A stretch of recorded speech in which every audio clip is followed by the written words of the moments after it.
It is Friday. It is the 14th of February. I'm Monita Rajpal. This is CNN News Center live from Hong Kong. Our top stories today.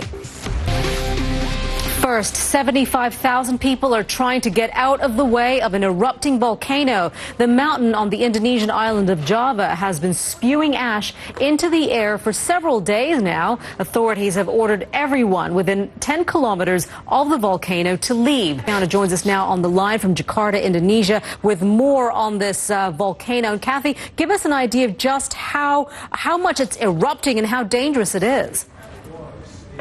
Well, Monita, volcanologists in Indonesia say that this is a huge eruption. Thank you for that. Kathy Kiano there on the phone for us from Jakarta.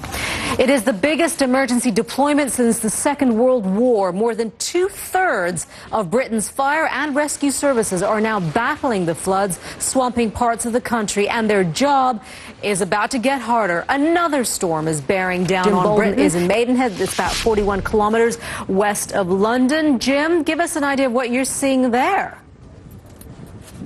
Yeah, Monita, this is a bit like the calm before the storm. We didn't have any rain on Thursday. We've had a little bit of rain today. This water is actually receded about a foot. It's going to take a while for it to dry out and for people to recover from all of this. Jim, thank you very much for that. Jim Bolden there, live for us from Maidenhead.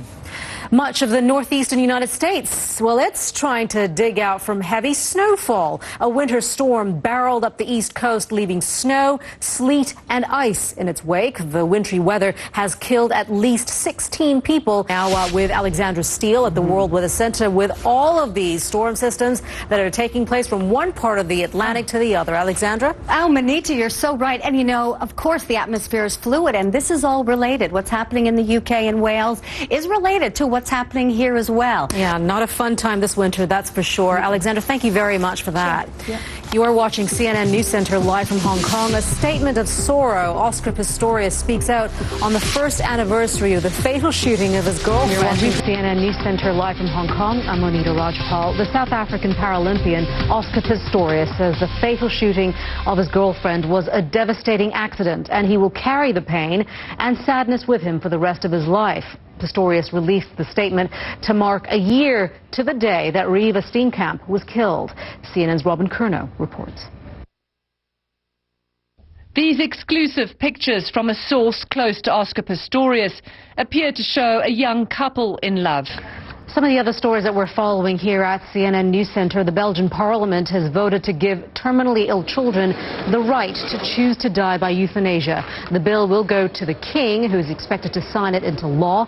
A 2002 law in Belgium already allows euthanasia for adults. Italian Prime Minister Enrico Letta is expected to hand in his resignation later today. It must be formally submitted to the country's president. Mr. Letta lost his Democratic Party support in a vote that paved the way for Matteo Renzi to replace him. Korean government has said the planned reunions of families from the two Koreas will go ahead. 100 people from South Korea and 100 from North Korea will meet on the heavily secured border between the two countries. U.S. Secretary of State John Kerry is in Beijing, where he's been meeting with Chinese President Xi Jinping. China is the second stop on his Asia tour. Kerry wants China's help to persuade North Korea to return to the negotiating table on its nuclear program. You are watching CNN News Center live from Hong Kong, hitting the slopes far from Sochi, but just guess where this luxury ski resort is. You are watching CNN News Center live from Hong Kong.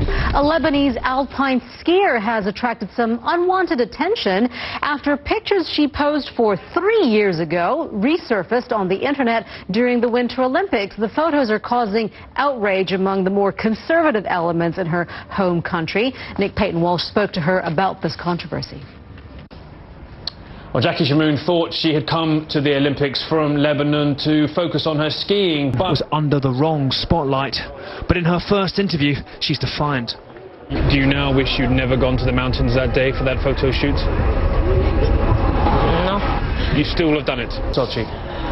Well, let's stay on skiing, shall we? Well, North Korea does not have a single athlete competing at Sochi right now, but it can start training future hopefuls at its new luxury ski resort, which officially opened last month. CNN gets a first-hand glimpse of the resort from a snowboarding journalist turned tourist. Paula Hancock reports. Paula Hancock's CNN Seoul. You are watching CNN News Center. I'm Monita Rajpal, live at CNN Hong Kong. Thank you for joining us. I'll update you the news headlines in just a couple of minutes.